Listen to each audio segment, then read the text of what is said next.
topics and opinions expressed on the following show are solely those of the hosts and their guests and not those of W4WN Radio, its employees, or affiliates. We make no recommendations or endorsements for radio show programs, services, or products mentioned on air or on our web. No liability, explicit or implied, shall be extended to W4WN Radio, its employees, or affiliates. Any questions or comments should be directed to those show hosts. Thank you for choosing W4WN Radio. This is Beyond Confidence with your host, Divya Parekh. Do you want to live a more fulfilling life? Do you want to live your legacy and achieve your personal, professional, and financial goals? Well, coming up on Divya Parekh's Beyond Confidence, you will hear real stories of leaders, entrepreneurs, and achievers who have stepped into discomfort, shattered their status quo, and are living the life they want. You will learn how relationships are the key to achieving your aspirations and financial goals. Moving your career or business forward does not have to happen at the expense of your personal or family life, or vice versa. Learn more at www.divyaparekh.com, and you can connect with Divya at contact@divyaparekh.com. This is Beyond Confidence, and now here's your host, Divya Parekh. Good evening, listeners, and I just want to start our show differently today. One of our guests, Lee, has experienced a heartbreaking loss of his wife. So if you can take a minute and share a prayer so that they experience healing and strength during these tough times, I'll greatly appreciate it.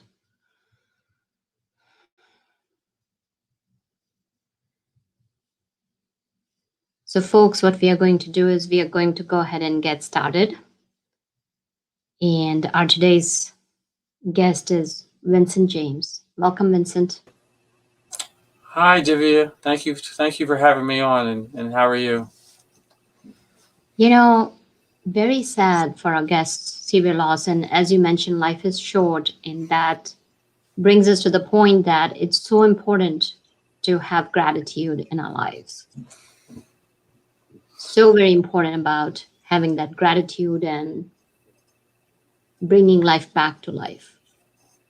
Yes, appreciating the present is never more important. I mean, so many of us learned that this past year. You know, we lost so many, with the pandemic, and just an everyday normal course of events. People, we lose through accidents, illness, and learning to live in the present and really appreciating what we have in the present is so very important, and will really lead us to, be happier. And not have any regrets. We never know what tomorrow brings. So don't worry about tomorrow, and certainly don't worry about what happened yesterday, because that's gone. Just focus on the here and now and the present. Mm-hmm. Absolutely. And one thing to keep in mind is that, take a moment to share with your loved ones that you love them, because we take so many people in our lives for granted. We take these beautiful moments. You could be walking down the street and just looking at beautiful leaves and still be thinking of something else. So it's very important to cherish that life, the gift of life that we have been given. So Vincent, I'd like to invite you to share a bit about yourself. So several years ago, I'll go back just a little bit further. I'm a lifetime playing music, playing mostly piano, writing songs, various different activities in the music world, mostly as a nighttime, part-time hobby, passion.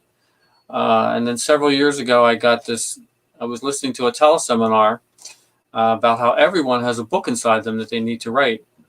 And, I've heard that saying before, but, I honestly never thought I would be drawn to write a book about anything. I just didn't consider myself an expert in anything. But I was drawn to listen to that call. And while I was on that call, I had the inspiration for, what about a book of inspirational stories of how music changed people's lives? And then I got all excited. I got goosebumps. I ran up to tell my wife. She got excited. And, that's kind of where our journey started in 2014, about 7 years ago. And from there, we started putting together what became the 88 Ways Music Can Change Your Life book series. We founded a nonprofit, Keep Music Alive. It's a national nonprofit. We now partner with over 1,000 music schools and stores. We founded 2 international music holidays, Teach Music Week in March and Kids Music Day in October. And we're partnering with those music schools and stores to offer free lessons to new students, for kids and for adults, and to hold special events that benefit and celebrate kids playing music. Everything from instrument donation drives, instrument petting zoos, student performances, kids open mics, you name it. They're very creative. They come up with something, to help celebrate kids playing music. And really what we're trying to do with everything we do, from the book series, where we donate 80% of the proceeds to music education, is to help more kids and adults reap the benefits of playing music. No, very powerful.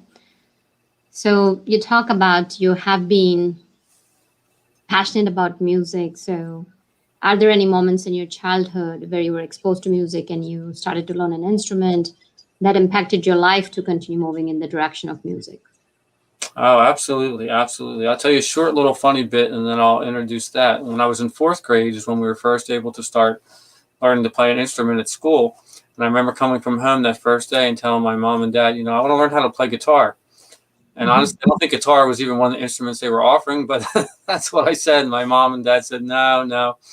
They said, go pick something else. So I went back to school and I came home the next day after school and I said, I want to learn how to play the drums. And they said, no, even louder. Like, no drums in the house. So I said, all right, fine. And I went back to school and I ended up playing the trombone all through school, marching band, concert band, jazz band. But the special story was when I was about 11 or 12, my mom had always wanted to learn how to play the piano. So she talked my dad into bringing a piano into the house. And I'll tell you, Divya, I was drawn to that piano like a bee to honey. I'm like, what is this? Can I do this? Can I please? And that's when, my love of the piano started. I started taking classical lessons for a number of years. And then I got bit by what I call the pop radio bug. Songs on the radio kind of drew me in. And then I started playing more, popular music. But yeah, that was kind of a very special time that drew me hook, line, and sinker into wanting to play music. And that's so powerful because the way I see it is that music has no language. Music is universal. Anyone plays, you may not know a language and yet somebody is playing that music. You can still enjoy that. It transcends the borders. It transcends human differences. So definitely I'm all for music and love music, although I don't know how to play anything. I've tried my hand at a couple of things and gotta tell you, I don't have any musical ear. So I do appreciate music though. So as you continued your journey, where did the life's direction take you? Well, it's funny, when I got to senior year in high school, my direction was, in my mind, I want to go to college for music. Of course, my parents had a different idea. They see, they think that the poor musician, starving artist, maybe you should try something a little more practical. So they twisted my arm a little bit and I ended up going to school for engineering, which I don't regret, but it was kind of a bit of disappointment at the time. And I've had a wonderful career as an engineer over the last 30 years. But something was always nagging me deep inside, feeling like, I really want to be doing something music related, more than I'm able to do, in the evenings and the weekends. And it wasn't really until I had the inspiration for the book series and then the music holidays that I started to see a path where I could, contribute. It's not just about me and my music, but it's about contributing to the world of children and education and getting more of them have the opportunity to play music. So you talked about you've been an engineer. What kind of an engineer and what work did you do? And did that bring any satisfaction to you? I've done mostly programming, software engineering over the years for, an aerospace company and a few other different companies. I worked at QVC for a little while doing, helping out with the website. I was pretty good at it, but I wouldn't say it really ever brought me joy. I mean, I enjoyed with the people that I work with, but the type of work that I'm doing, it doesn't bring me joy. I mean, I compare this, engineering, programming, and music. It's not really much of a comparison to my heart. So there are a lot of kids who go through what you went through. Parents have a different idea for what they want for children. And unfortunately, there is this economic grind, there is this societal norm that we gotta achieve so and so. That, okay, you gotta get a good degree, you gotta get a good job, you should have a certain status in life, you should have a house. Or I'm not saying everybody needs to have a house, but there's a expected standards of life. So let's say if you are even talking to your younger self now, what would you tell your younger self? You're right there, you're just finishing maybe your 11th grade and you are getting ready to apply to different colleges, and here your heart is set on music and your life trajectory is about to change. What would you tell them? Because at that age, they are still learning life. Yes, yes. And it's funny, that it would be a hard thing for me to say at this point because, I look at the life I have now and what I've been able to do, my wife, my family, my kids. My life would have been totally different if I had gone that path. So that's why I say I don't regret the path that I went, because I have the beautiful life that I've created, and I'm right where I was meant to be right now. That's just kind of the way it is. But I would try to explain, to anyone who's younger, I told our kids, whatever it is you want to do that's legal, I support, we support you. Right. If you want to do music, unfortunately, none of my kids really got bit by the music bug. They play a little bit, a couple of them, but they never really took it serious like I did. But whatever it is you want to do, we support you, because I think it's important that we don't stifle our children, because there are so many different types of careers within music that I could have gone into and gotten involved in, and it would have been okay. Maybe I wouldn't have had an engineer's income, or maybe I would have done better. We don't really know. But Right. all I do know is my heart kept being drawn back. I actually left my full-time engineering job 5 times over a 10-year period, trying to make a career out of doing something with music. I just something just kept drawing me. And then, of course, because I was never, in the back of my mind, I think I had, my parents, they call it like a block. You have a block where, this is never going to happen. This is never going to happen. And it kind of holds you back. And then I end up crawling back to my engineering job. So you had mentioned that there may be, so this is again, we talk about the bully between the years, that we stand in our own way. You had a block that, oh, I can't make it. Now, fast forward, you have been able to make your nonprofit. Now, before I presume, now, is that what you're doing full time, your nonprofit organization and dealing with music? We are on the cusp of making it happen. Yes. Yeah. I would say in the next 6 to 9 months, we'll be making that transition. But, it's been a long road and a struggle to get to this point. So from what it sounds like, what I would say is a happy pathway could be that you are learning your music, and maybe as you are doing the transitioning, as you're talking about young students or people like, for that matter, who are in the corporate world and want to go after their passion, is from what you're sharing is that what it would sound like is put a transition plan in place. And then you can slowly kind of move out. So if you're transitioning and if you know what's to come, then you are able to maintain the lifestyle you want while you're moving towards your goal. Yes, I agree. And also, I think it's easier when you're younger. I didn't start really trying to do music, full time until I already had, a house.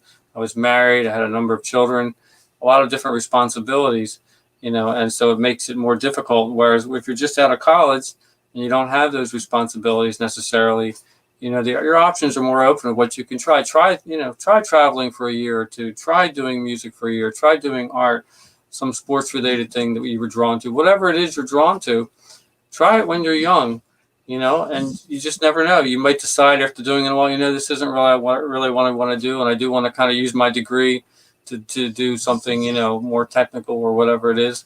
Or you may decide, this is really what I want to do, and I'm happy with what I'm able to make here, and I'll just keep growing it from here on.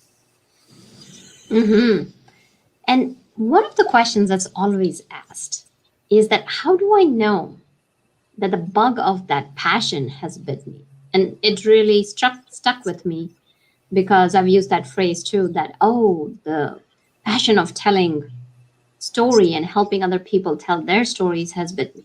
Because there's just something about it that I kept on going back. And as I look at my career, I was helping other people tell their stories. It was in a different way. It was in a form of a coach. And now I help people in form of a publisher. So it's so interesting that you may be doing what the societal norms may say, but there is that spark, that hunger that continues to bring you back to that passion. So if I were to ask you, how can people know that the bug has bit them? How would you answer that? If you wake up every day and go to sleep every night, and it's what's first and foremost on your mind, and you can't get it out of your mind, I think that's when you know, and it has to kind of tie in with your why. And I think the reason that I'm able to have greater success with what we're doing now is my why is much stronger. It's not just about me, it's about more serving others.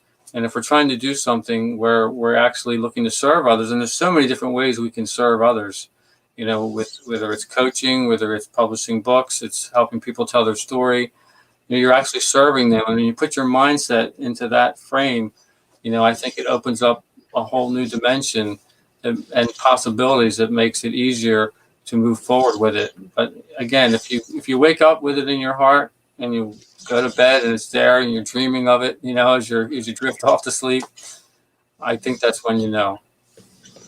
Mm-hmm.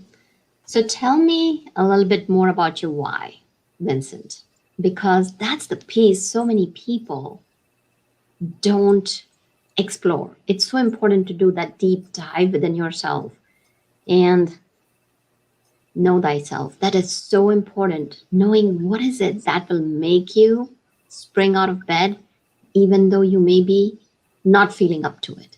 What is it that gets you going in the toughest of the toughest times? Well, I have a couple of whys. I mean, the one is the driver that I need to be doing this full time, being, whether it's playing music and being a music education advocate, some combination of that too. I just, deep within my soul, I need to be doing that and not have other things distracting me that I'm needing to do in order to put food on the table. But beyond that, the why in terms of wanting to help more kids and adults reap the educational, therapeutic, and social benefits of playing music, that was something that I kind of uncovered, as we peeled back the layers of the onion. When I first had the idea for the book series, I just thought it was a really cool idea. But then as I started learning more about, through research that's been done of how valuable music education, especially for kids in their formative education years, that's when I'm like, wow, okay.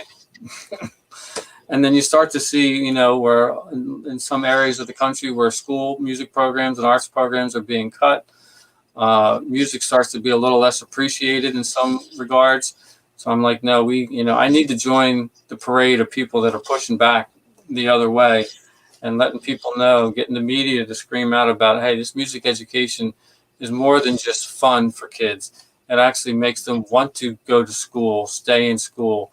It gives them something to look forward to. It helps connect their left and right side, the logical and creative sides of the brain, and it builds a bigger pipe between it. And that's why we get the smart engineers, doctors, and entrepreneurs, inventors, because they have that pipe that's been enlarged through the music and arts education. And now they can think outside the box without even batting an eye. Einstein used to play the piano or the violin almost every day. He'd sit down at the piano and have a notepad next to him, and he would just play, wander about on the keys, and then he'd get an idea. Pick up the pad, it's before computers, right? He'd pick up the pad and he'd jot down an idea for something he was trying to figure out, and then he'd put it down. He'd play some more, and there's stuff going on up here. And then, oh, I know the next part. Pick up the pad of paper and keep writing. We didn't get those amazing discoveries that Einstein gave us by accident. Music played a huge role in making that happen.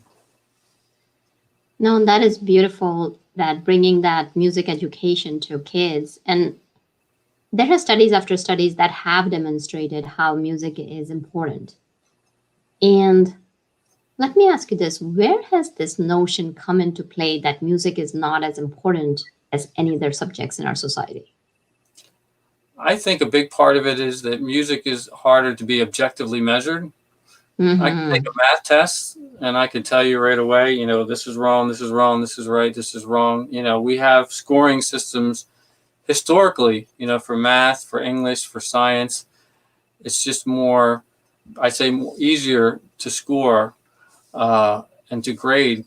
And they're just starting to put into place, standards for music and arts education so they can become more of the core curriculum. I mean, STEM is a big thing, science, technology, engineering, and math. And we've added arts to that, making it STEAM, STAM, Hmm. which is, it's just critical that we have that, because the children that have the music and arts education, guess what? They're doing better in their science and their math and their English. And it's not a coincidence. No, definitely some great points there. So when you talk about you have worked with several kids, you are making an effort to bring that musical education to kids. Have you followed any kids personally? We have not only, see, we are music education advocates, so we partner with Hmm. music schools and stores, and they have the programs. We help support them, we help promote them, we help Hmm. draw more students to their locations, and we help encourage more music schools to participate, by offering, a free lesson, offering a special event. But we have not personally followed children, but we have like stories, from the books, where you talk about different situations of children and what music has really done for them. Some of the most special ones are stories about children that might be on the spectrum for autism, and just Hmm. music helps to often bring them out of their shell, makes them more communicative with their family members. I mean, you have a child that barely speaks to their family and not to anybody like in school, but you put a keyboard in front of them and a drum in front of them, and you start to let them express themselves and work with a teacher one-on-one on a regular basis. And, a month, 2 months later, you see a whole new child. You see them start to blossom as they're, realizing they're able to express themselves in a different way besides just being asked to talk. And that starts to bring the talking out and communicating and enjoying life. And it's just, I don't know, it's magical. Music is like this magic key that unlocks so many things. Yeah, no, I mean, if you're up for it, I would love to hear, and I'm sure our audience would be interested too, in a couple of stories that you can share about the kids where music has transformed their lives. Sure, sure. There's one that comes to mind. I have a couple. Actually, it was about a famous drummer who was giving a drum clinic up on stage in a crowded auditorium. And this is Simon Kirk from the Bad Company. And Mhm. he's giving, demonstrating different drums. And he's hearing a clicking sound coming from somewhere in the auditorium. And he doesn't know where it's coming from. Uh, it's dark out there. The lights are on him. He can't see what's out there.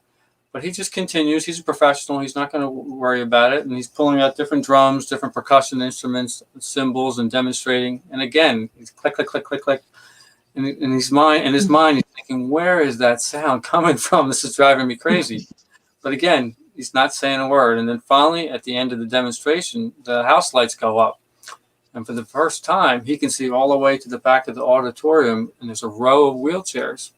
And there's children in wheelchairs holding drumsticks. And they've been playing with him the whole time. Oh, wow. It's children with muscular dystrophy. Their hands are curled around the drumsticks. And they've been making the clicking sound because they've been playing with him the whole time. He jumped off the stage. He ran to the back. He knelt down next to each one and shook their hand and said, "Thank you. Thank you so much for playing with me today." I mean, Oh, our eyes just, we got all teary when yeah. we read that. That's Every time I even tell the story, I get teary eyed. no, that's beautiful. And it's amazing how he was able to bring them along, and they're not even thinking that we are drumming in front of such a big crowd, and it's beautiful.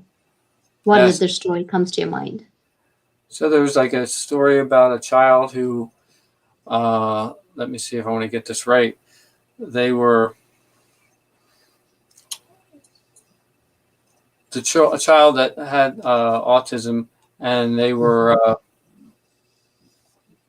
again, this is kind of what I was talking about before, how they weren't really very communicate very well with the family. But somebody had told them, the family, about, hey, why don't you try getting them involved in playing an instrument? And, that might, open up some doors to them. And so, they decided, they registered with one of the schools that we work with, and they started taking lessons. And this child's life just, over a period of weeks and then months, just started to blossom. How they started learning this instrument. I think they started on drums, and then they moved to another instrument. They were trying different things, and they developed a really strong bond with the teacher. And they would do open mics and performances at the school, and this child would perform and talk, actually would start introducing their song. The idea of the child being able to speak on stage with a, small crowd before would have been like, oh no, he's not going to talk. But, he's starting to build self-confidence. I mean, music does that for children, whether they're, on the special needs spectrum or not. When you play music, you start to build confidence. When you accomplish that one piece, when you first start playing, you're like, this sounds like terrible, right? But as you start to practice with self-discipline and perseverance, it starts to sound better. And after a while, it starts to sound good. And then the little thing clicks, hey, I can do this. And then that confidence that they're building helps them progress to do other things. That's why they start to do better in the math and English and science. In addition to the bigger pipe going on, they're getting more self-confidence in their schoolwork, and it's just bringing out the best in them. Yeah, so we have a viewer with us, Linda. Welcome aboard. If you have any questions, please feel free to ask. And Vincent, you said that it's so beautiful that the child is able to gain confidence. Now, what happens is that so many times, especially if they're on the spectrum, and there are a lot of introvert kids who are not able to just kind of go out on a stage and speak, and they have this huge potential in them. They're not able to unleash it. So can you share how that music can help them tame that bully inside? Because they're like, all these thoughts are going on, whether it's even for adults or for children. Oh, you're not good enough. Oh, what if people laugh at me? What if I'm not able to play well? What if I freeze? All these thoughts that are going on. How can playing music preempt or prevent these kind of thoughts and help the kids or adults overcome those challenges?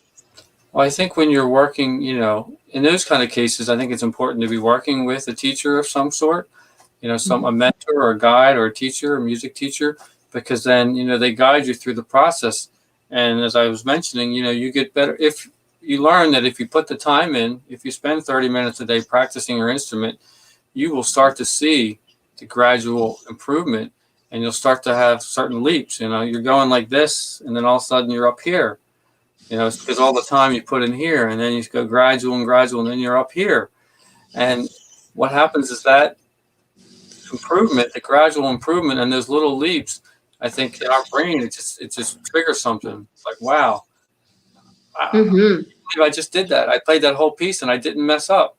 And you get that high, that dopamine high, that the runner's high. Only you're not running, you're playing an instrument, and make you feel good. And that's what's like, maybe I can do this. And then you do it again, and then you do it a couple times, and after a few weeks of doing, like, hey, how would you like to come up, as part of our little performance we're doing, a little open mic, and play, and they see that their friends are doing it, and it's just, you want to try to fit in, and you've had the confidence from doing it on your own, and they try it, and then once they do it on stage, and nothing terrible happens, the place doesn't catch on fire, the world doesn't end. Like, hey, I did it. It's we learn as adults from our mentors, feel the fear and do it anyway. What's the worst that could happen? And so many times we realize we do what we were afraid of, and when we're done, we're like, wow, that wasn't so bad. And hey, I actually did it. I did it. And I think, now, I'm ready to take the next step. I'm ready to do it again and maybe play 2 songs. It's building it incrementally, building the confidence and ability that goes with it, I think is the key. You can't just say, all right, you're just learning this instrument, and in 2 months we're going to put you on stage and play 5 songs. That's not realistic. You build up the confidence along with the ability, and I think that's how you get over that fear. Oh, that's beautiful. Persistence, perseverance, and that discipline. And when you're putting in that discipline, what happens is that even if the thoughts show up, okay, they're showing up. I'm going for my practice. I'm going to continue with it. And as you said, it's chunking it, helping the brain chunk it and incremental. What you're doing is you're achieving those small incremental goals, and there's nothing more powerful than that. So now that said, you did talk about a piece. Vincent, would you be open to playing a piece for us? Sure. And I'm trying to think. If it's okay, I'm gonna play an original song called Absolutely, go for it. It's called "Now's the Time," and it talks about how it's important to find a way to rise above our struggles, and sometimes you just need to draw a line in the sand and say, okay, now is the time. We're going to move past this, and we're going to strive forward with whatever it is we're trying to do, whether you're a child or adult. And I think you like beautiful. And just as a quick note, do you think we'll be able to kind of finish it off within 10 minutes or so? It's a 30-minute opus. No, it's a couple minutes. Okay, go for it.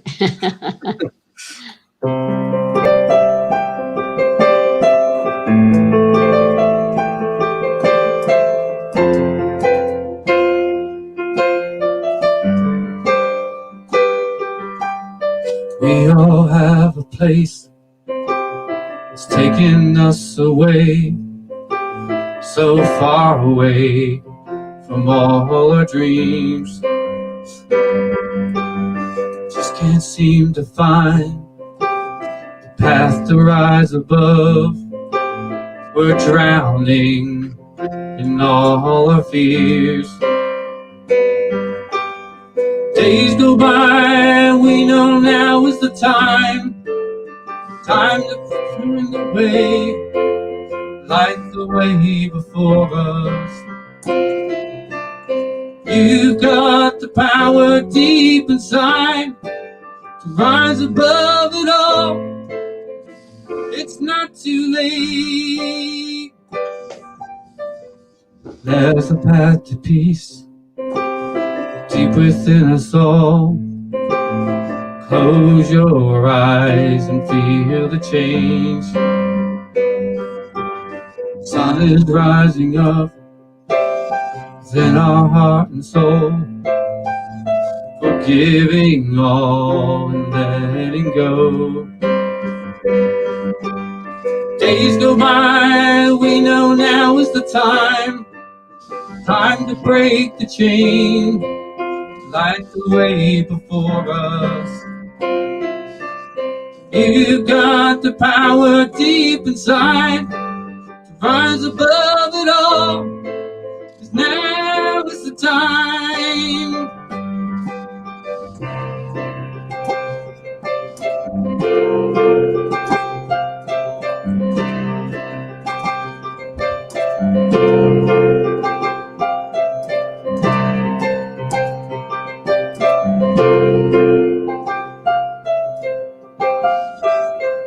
There's a path to peace deep within us all. Just close your eyes and feel the change.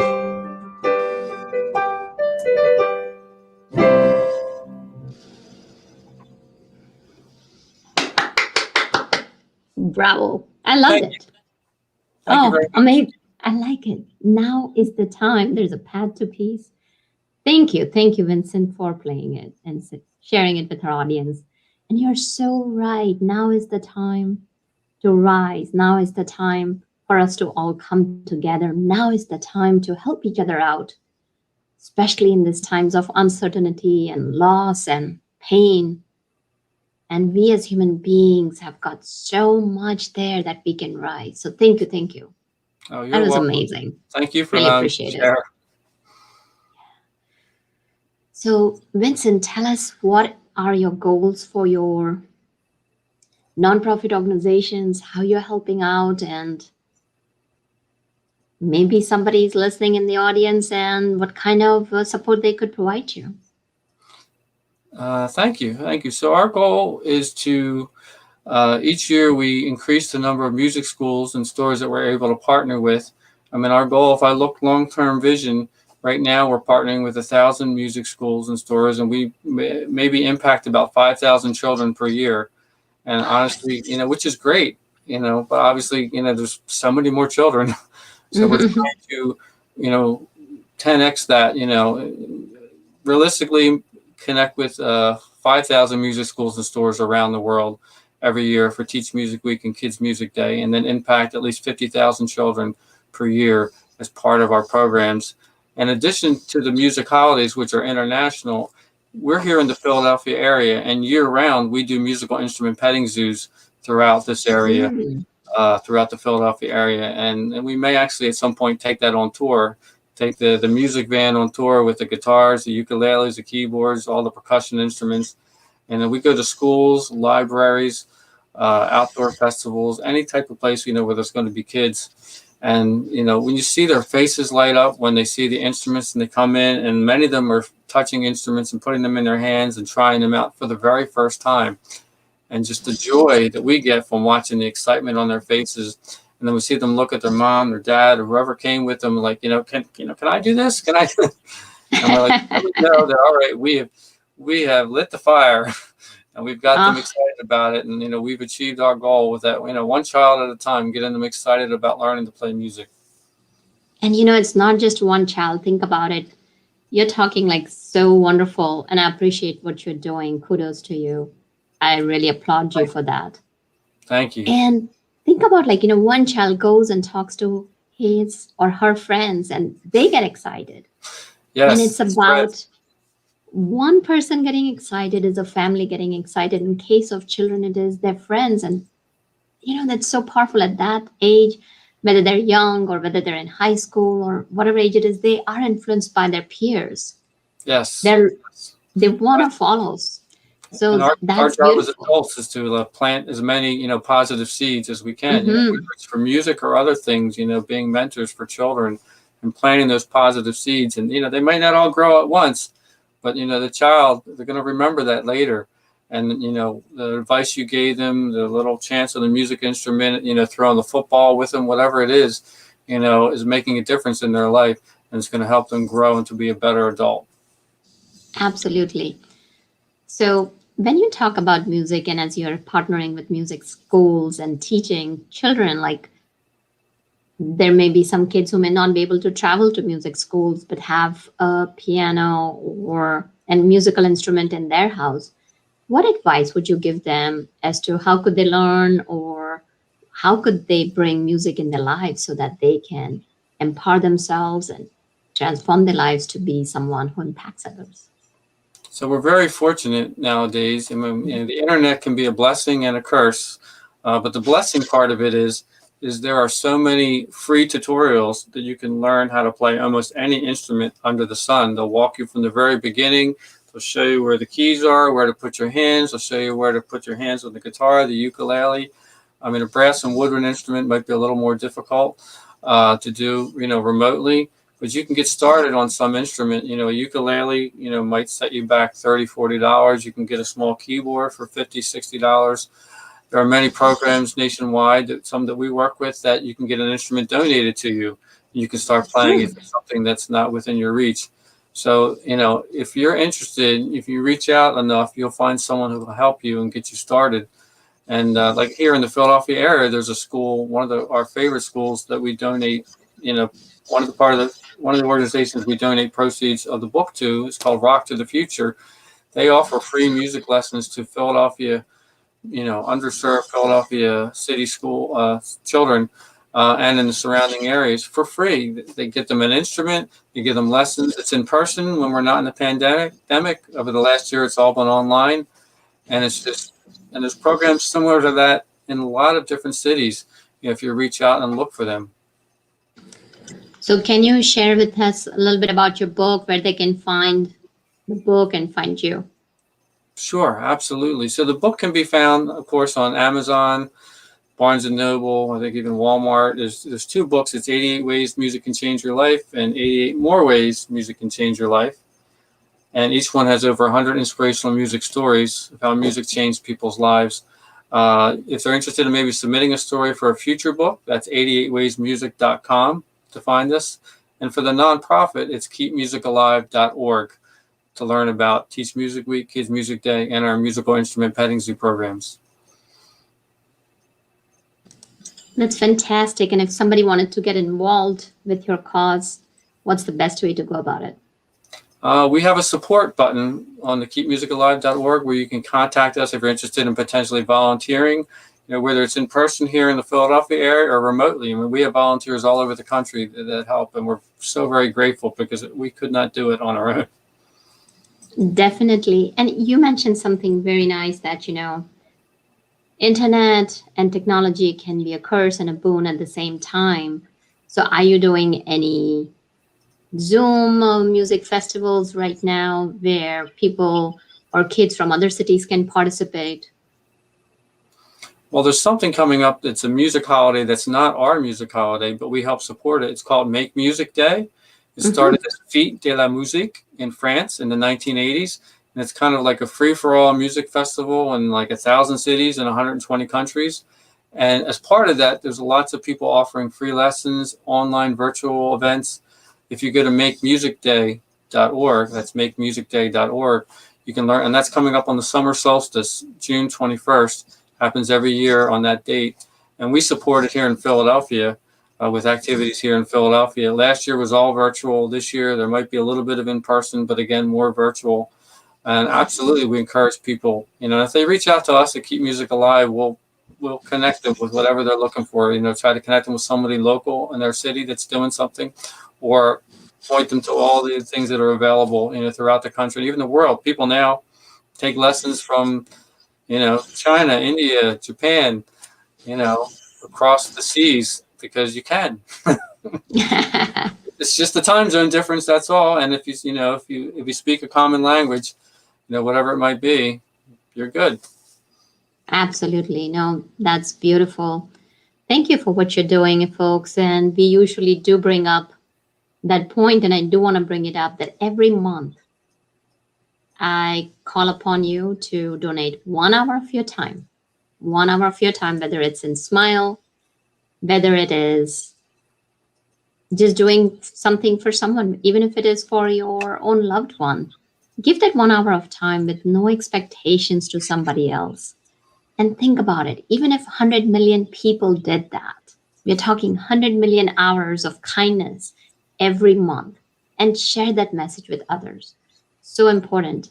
And Vincent, I am so glad that you came on our show. Thank you very much, because it lights the way for others, what you're doing.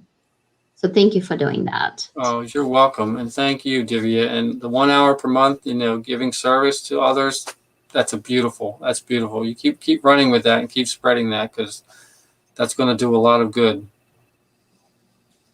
Well, thank you, Vincent. And thank you, listeners, for joining us, because without you, where would we be? So I wish you all the best, and do send us questions, comments, feedback, because that's what makes our show so special, because you're behind us. And thank you, Rebel, for helping us pull all of it together. Folks, until next time, be well and take care. Thank you for being part of Beyond Confidence with your host, Divya Parekh. We hope you have learned more about how to start living the life you want. Each week on Beyond Confidence, you hear stories of real people who have experienced growth by overcoming their fears and building meaningful relationships. During Beyond Confidence, Divya Parekh shares what happened to her when she stepped out of her comfort zone to work directly with people across the globe. She not only coaches people how to form heart connections, but also transform relationships to mutually beneficial partnerships as they strive to live the life they want. If you are ready to live the life you want and leverage your strengths, learn more at www.divyaparekh.com. And you can connect with Divya at contact@divyaparekh.com. We look forward to you joining us next week, Monday, 8 p.m. Eastern Time.